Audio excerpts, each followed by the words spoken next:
you serve, I'll serve. If this life I lose, I will follow where you go.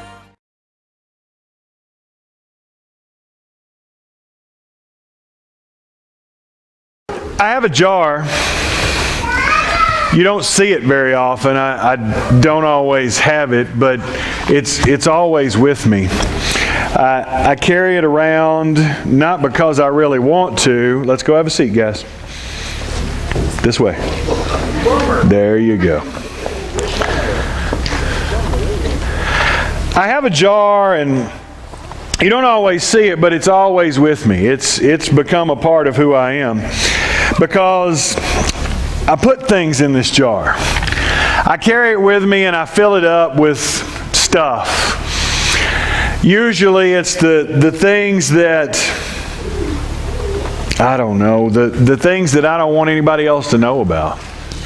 You know, my own failures, my sins, my insecurities. Like when I go to the restaurant and I order that chicken fried steak with a big old plate of mashed potatoes and some nice, wonderful gravy. And I know I should have had the salad.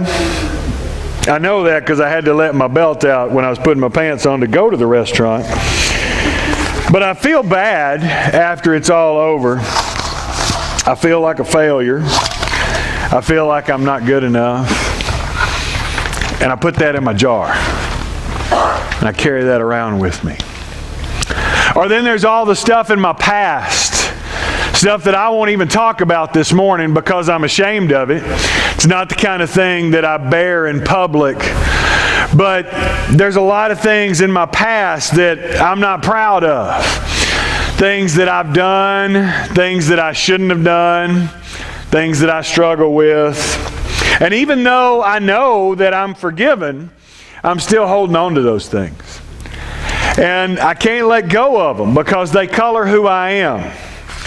So I'll put that in my jar and I carry it around with me.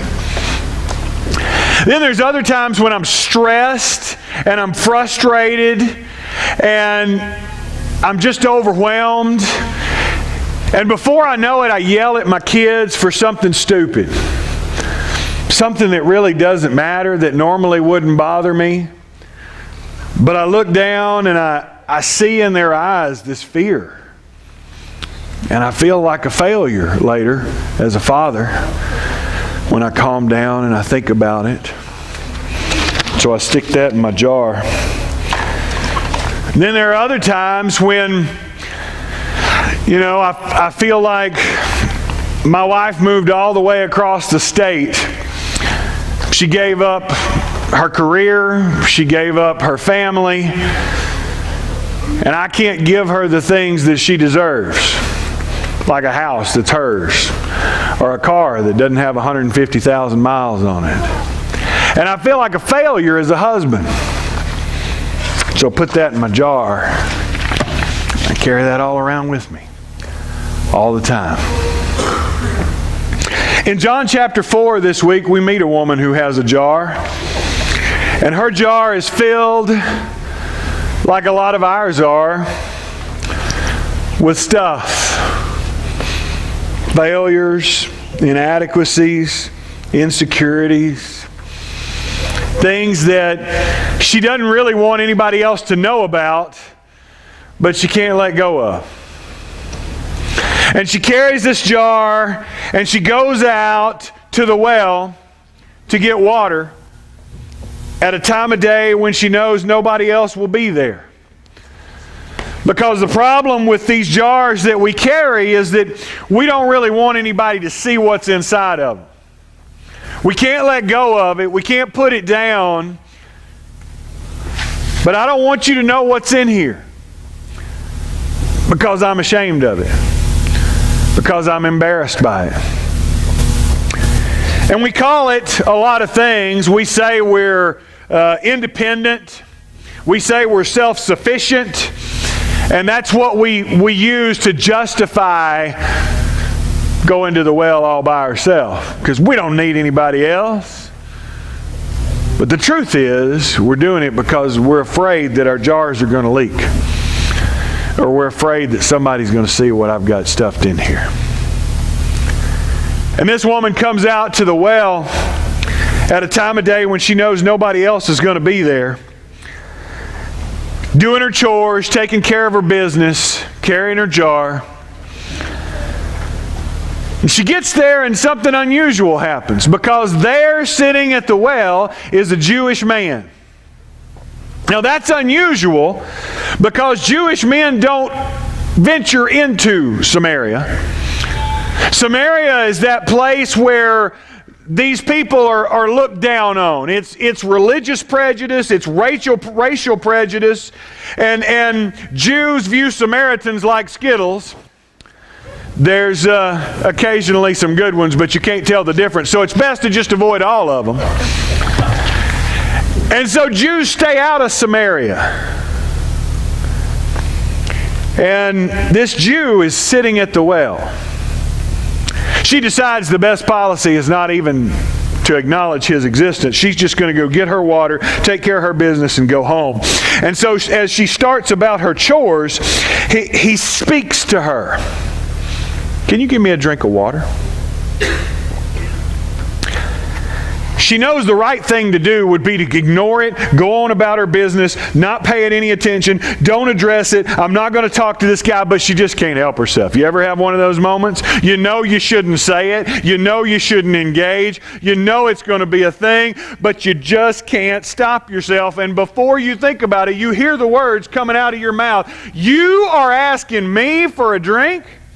You, a Jew, that looks down on me and my people, are asking me, a Samaritan, for a drink. You, a Jewish man, who by your own law shouldn't even speak to a woman who's not his wife in public, is talking to me and asking me for a drink of water. And the guy says, if you knew who was asking you, you'd ask him for a drink, and he'd give you living water. Really? She says. You don't even have a jar.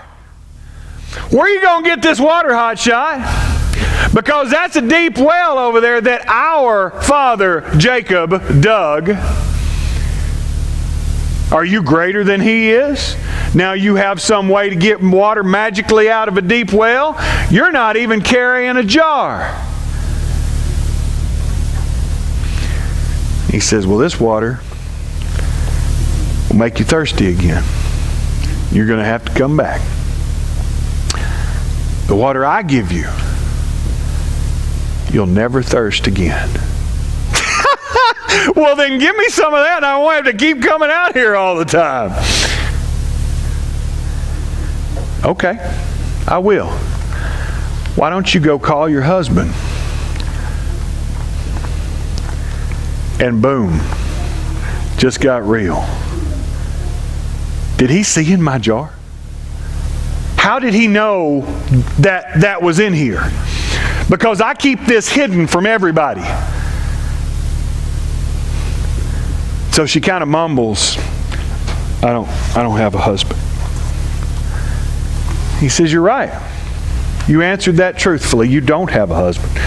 You've had 5. And the one you're with now is still not your husband. Now she's blown away. Not only did he see inside her jar, he just took everything out of it and laid it out on the ground. Her only response then is countermeasures.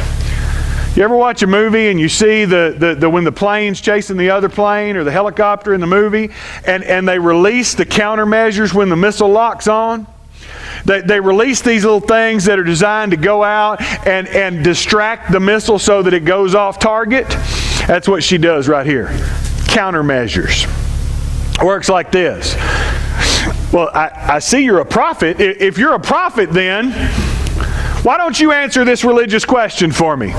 Where should we worship? Because you people say we're supposed to worship at the temple, but we believe that we're supposed to worship on the mountain. What do you say to that, Mr. Know-it-all? Countermeasures. See, we understand that because we're good at that. We talk about independence and self-sufficiency, but that's because we don't want people looking in our jar. And so we as Christians, we do the same thing. You get too close, you get to peeking in my jar, you get seeing things I don't want you to be seeing, and we throw out the countermeasures too. We're real good at them, and we do some of the same ones she just did right here. Worship wars. Man, we can throw down on that. Because we can argue for days over how many cups we're supposed to take communion with, over what kind of songs we're supposed to sing, over what order we're supposed to sing them in. Because if we're arguing about that, that's countermeasures, and it keeps you from seeing what's real. And that's what she does right here. But Jesus doesn't play that game. He doesn't get sucked down into that. He says, you worship what you don't know. We worship what we do know. Salvation is from the Jews. You're right. But a time is coming and is now here when it's not going to matter where you worship. It's going to matter who you worship. Because God is spirit. And He wants His worshipers to worship in spirit and in truth. And she says, well, I don't know about all that. But I do know that we've been promised a Savior. We've been promised that the Messiah is coming. And we know that when He comes, He's going to explain everything to us. And Jesus says, I am. Think back to where we've come through in John. He didn't reveal Himself in a big flashy wedding. He kind of hid, did His miracle, but didn't really make a big thing out of it. He didn't reveal Himself to the religious leader who came to Him and asked Him to. He didn't tell him anything about that. But to a woman of Samaria, who has a jar full of regrets, failures, and insecurities, He says, I am. The same thing God said to Moses when Moses said, what's your name? What do I tell people your name is? God said, I am. And this is one of the first times of many that we're going to see in John that Jesus says, I am. God is at the well today. God is here. I'm talking to you.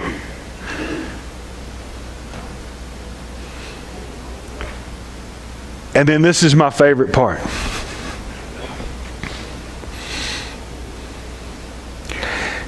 After this whole conversation, after this whole back and forth, after her religious countermeasures, John chapter 4, verse 28. Then, leaving her water jar, the woman went back to town and said to the people, come, see a man who's told me everything I ever did. Could this be the Messiah? They came out of the town and made their way toward Him. She'd spent a lifetime filling up that jar, full of junk, insecurities, failures, sins, everything that defined who she thought she was. And when she met Jesus, she didn't need it anymore. She left it at the well. Nothing's changed. God is at the well this morning. He's here. And He's saying, you bring that jar full of junk and get rid of it. Leave it. Quit carrying it around. That's not who you are. And when you come into contact with Jesus, when you build a relationship with Jesus, when you meet God at the well, all that stuff's unnecessary.